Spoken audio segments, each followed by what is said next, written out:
Une espèce, une histoire. Un podcast, une aventure. Protégé, menacé, mal aimé, extraordinaire. Préjugé, dénigré, apprendre, découvrir, partager, ensemble. De la nature à nous, de nous vers la nature. Voix sauvage, donnons la parole aux vivants. Voici le 5e et avant-dernier épisode du projet Voix sauvage. Aujourd'hui, nous partons à la découverte d'une espèce bien connue de tous, Vulpes vulpes, qui a pour nom vernaculaire le renard roux. Mais est-ce que nous le connaissons réellement ? Pour répondre à cette question, nous sommes partis à la rencontre de Karine Gress, une naturaliste passionnée et dévouée à sa cause, qui nous retracera son parcours. C'est à travers ce podcast que vous découvrirez probablement beaucoup de choses sur cet animal élégant et discret, caché dans nos forêts. Le renard roux est une espèce de la famille des canidés. Et oui, il fait partie de la même famille que nos amis les chiens. Nous le reconnaissons très facilement avec l'aide de son pelage roux bien fourni, qui devient plus dense en hiver. Les individus ont de fortes variances de couleurs, ce qui nous permet de les distinguer. Ses pattes sont relativement courtes et minces, son museau fin et allongé, ses oreilles mobiles, et enfin sa longue queue font de lui un excellent chasseur. Il a un poids entre 5 et 7 kg et mesure environ 90 cm. Le renard roux a une durée de vie relativement courte et est estimé de 2 à 6 ans. Ce petit rouquin est présent en Amérique du Nord, en Asie, en Afrique du Nord, en Australie et dans quasi toute l'Europe. Bien qu'il soit doté de dents pointues, il reste une espèce omnivore. Son menu est extrêmement divers et varié. Mollusques, insectes, mammifères, oiseaux, batraciens, fruits et baies, et même des charognes feraient bien son 4 heures. Mais qu'en est-il de son habitat ? Il faut savoir que le renard roux creuse très rarement son terrier lui-même. Très souvent, il va préférer loger dans un terrier d'une autre espèce, tel que le blaireau. Du côté de la reproduction, le rut de Vulpes a souvent lieu en janvier-février. Après une gestation d'environ 2 mois, la femelle mettra au monde 3 à 5 petits. Les petits deviennent indépendants vers l'âge de 4 mois, mais demeurent pourtant au terrier familial jusqu'à l'automne. C'est à partir de 10 à 12 mois qu'ils acquièrent leur maturité sexuelle et pourront à leur tour devenir parents. En France, le renard n'a pas de prédateur en particulier, mis à part l'être humain. Il est possible qu'un lynx s'en prenne à lui, mais ce n'est pas le cas de la Dordogne. Je vous laisse à présent avec Karine pour une petite présentation de sa structure. Alors le Clos des Renardises existe depuis 2020. C'est une association avant tout d'études, de diffusion de connaissances pour la protection des petits carnivores dits nuisibles, autrement dit les espèces susceptibles d'occasionner des dégâts, et avec comme ambassadeur le renard roux, qui est notre espèce emblématique, qui représente très bien la vie sauvage, les mammifères, les carnivores sauvages de France. Ensuite, on a déménagé le siège social pour venir s'installer dans un endroit où on avait un projet, celui de faire un refuge pour des renards roux à nouveau, qui ne peuvent pas être relâchés pour diverses raisons. Donc ils sont passés par des centres de soins ou par la police de l'environnement, et on nous les confie parce qu'ils ne sont plus aptes à vivre dans le milieu naturel. Sont dues à quoi ces inaptitudes à vivre dans les milieux naturels ? Alors, il y a plusieurs inaptitudes. Nous, la majorité des cas, ce sont des renards qui ont été impactés par la route, donc des chocs avec des véhicules. Les gens les amènent en centre de soins parce qu'ils trouvent un renard qui respire encore sur le bord de la route. C'est pas toujours le cas, parfois ils sont déchiquetés. Et quand c'est le cas, le centre de soins choisit de les soigner si le pronostic n'est pas trop engagé et que l'animal n'est pas trop abîmé, parce que le but c'est de les relâcher, pas de mettre des animaux handicapés dans la nature ni de remplir les refuges. Mais il arrive que parfois certains renards gardent des séquelles. Nous on parle de renards, mais dans toutes les espèces c'est le cas, gardent des séquelles, et plutôt que de les abattre ou de les euthanasier, on essaie de trouver une alternative justement viable pour ces animaux.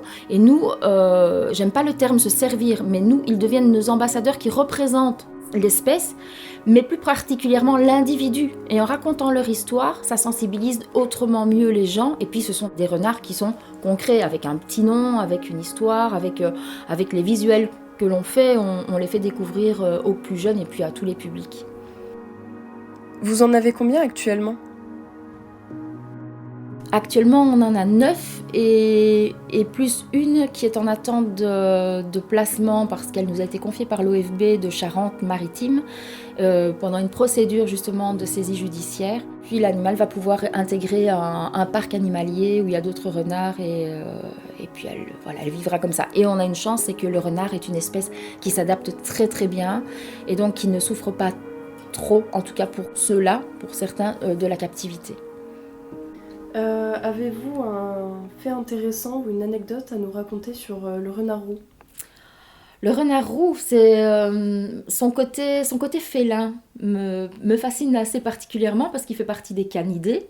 Et il ressemble quand même plus à un coyote, un loup, un chien qu'à un chat. Et pourtant, il a quand même des traits du chat, comme les pupilles. Il les a verticales, ce qui lui permet d'avoir une meilleure vision nocturne, telle que les félins. Et il a aussi les griffes semi-rétractiles. Le chien a des ongles qui ne se rétractent pas. Le chat a les griffes vraiment rétractiles et le renard est entre les deux. Et moi, j'adore me dire que finalement, au moment où ils ont dû se séparer, les canidés, les félidés, il s'est dit, je sais pas trop, je vais rester au milieu et je vais profiter des avantages des uns et des autres. Et en fait, il a les griffes semi-rétractiles. Pourquoi ? Parce qu'il a les mêmes proies que les chats. Il mulotte comme le chat aussi. Et il se déplace comme un félin, plus habile que le chien. Il peut sauter à 2 mètres de haut, 3 mètres de long, sans élan. Il creuse des terriers, il grimpe aux arbres, il sait nager. C'est un multi polyvalent et il est passionnant parce qu'en plus il est rusé, en effet, il est intelligent. D'ailleurs, son nom latin, Vulpes, vient de Volitans pedibus, qui voulait dire en latin danse avec les pieds, en relation au fait qu'il change souvent de direction. Et il change souvent de direction très habilement parce que le poids de ses membres pour un chien de même taille est 30% plus léger. Donc il a une mobilité extraordinaire qui lui permet soit de semer l'ennemi ou en tout cas de traquer ses proies. Que pensez-vous sur les préjugés concernant le renard roux ? Les préjugés, on essaye déjà de les démonter un à un, mais ils sont très très ancrés et une certaine partie de la société entretient ces préjugés parce que justement ça permet par exemple aux chasseurs de continuer leur loisir tout au long de l'année, puisqu'il faut savoir que la période de la chasse débute de la mi-août jusque la fin février, début mars, et qu'après le chasseur il est au repos et certains aiment quand même bien continuer, et il y a ces fameux chasseurs de nuisibles, notamment les traqueurs de renards, qui peuvent continuer leur loisir toute l'année en déterrant, en piégeant, en continuant à tirer avec les battues administratives. Donc on entretient un petit peu ce côté où le renard est une mauvaise bête, la bête rousse comme dans le Moyen-Âge là.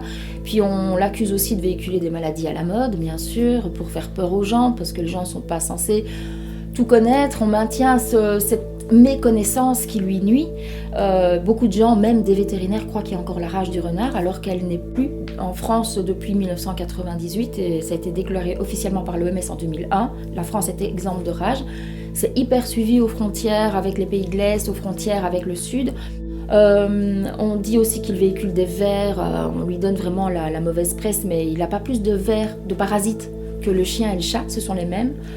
Et puis c'est plus facile quand même, c'est plus habituel de manipuler de la terre où il y a eu des crottes de son chien ou de son chat, ou de chiens de chat, plutôt que des crottes de renard qui lui restent quand même logiquement un peu plus en dehors. Mais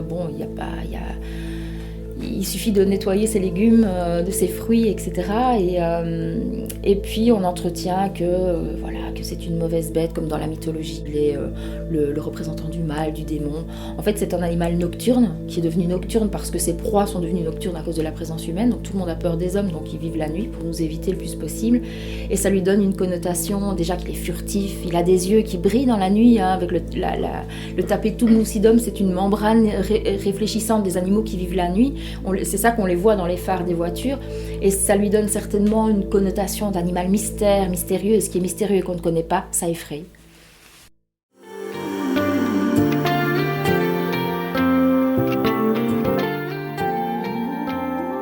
À vous de faire votre propre avis à son sujet. Nous vous remercions, chers auditeurs et auditrices, pour votre écoute. À bientôt pour notre prochain et dernier épisode, le petit rhinolophe.